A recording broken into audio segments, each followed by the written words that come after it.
क्या पेड़ मौसम की भविष्यवाणी कर सकते हैं? हम विमानों को अंतरिक्ष में क्यों नहीं उड़ा सकते?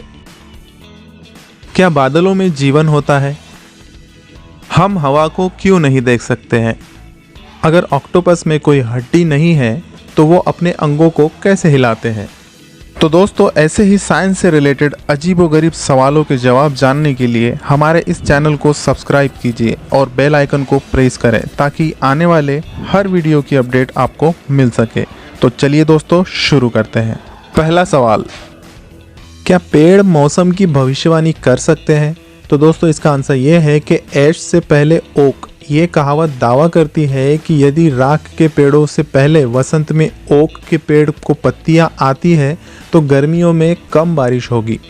ओक और राख के पेड़ पर अलग अलग समय पर पत्तियां आती है क्योंकि ओक में पत्तियों की ग्रोथ टेम्परेचर से शुरू होती है, जबकि राख के पेड़ उनके संकेत के रूप में ज़्यादा दिनों का इस्तेमाल करते हैं। लेकिन इस बात का कोई सबूत नहीं है कि कम गर्मी में बारिश भी कम हो सकती है। पाइन के पेड़ नम मौसम में अपने कोन को बंद कर देते हैं और ये बात ये संकेत दे सकता है कि बारिश हो सकती है। इसी कारण हम कह सकते हैं कि पेड़ भी मौसम की भविष्यवाणी कर सकते हैं। दूसरा सवाल, हम विमानों को अंतरिक्ष में क्यों नहीं उड़ा सकते? तो दोस्तों, इसका आंसर ये है कि अंतरिक्ष तक पहुंचने वाला पहला विमान X-15 था, जिसे नासा के फोररनर एयरोनॉटिक्स ने अमेरिकी राष्ट्रीय सलाहकार समिति के लिए 1950 के दशक के मिड में डिज़ाइन किया था।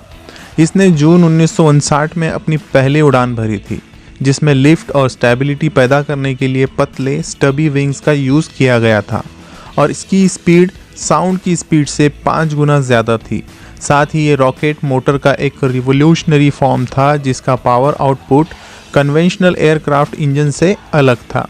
1963 में ऑक्सीजन और इथिल अल्कोहल के एक प्रोपेलेंट का यूज़ करते हुए X-15 100 किलोमीटर से ज़्यादा की ऊंचाई पर पहुंच गया था।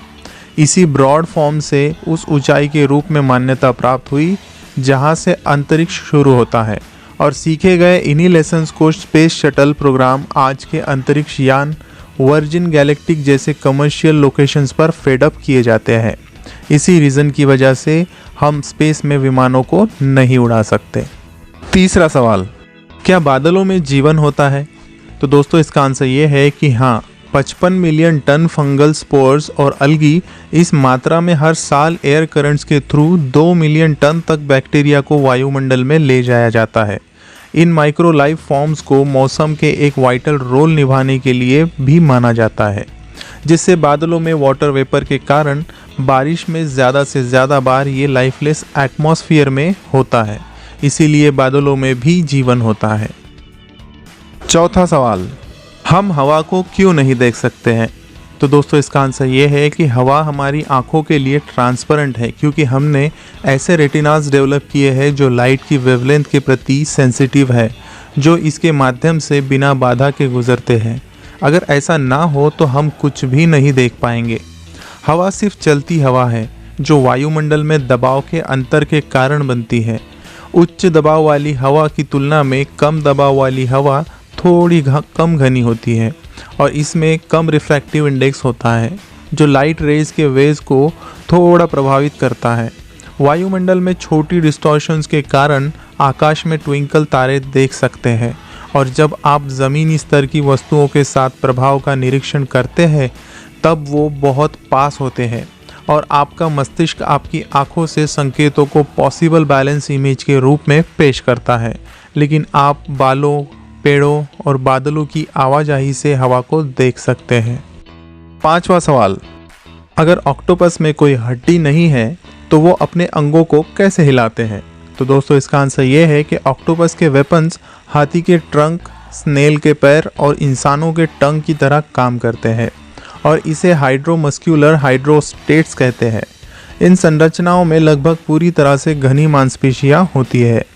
अलग अलग व्यवस्थाओं में कॉम्बिनेशन करके मांसपेशियों को प्रोटेस्ट की एक इम्प्रेसिव सीरीज प्रदान की जाती है।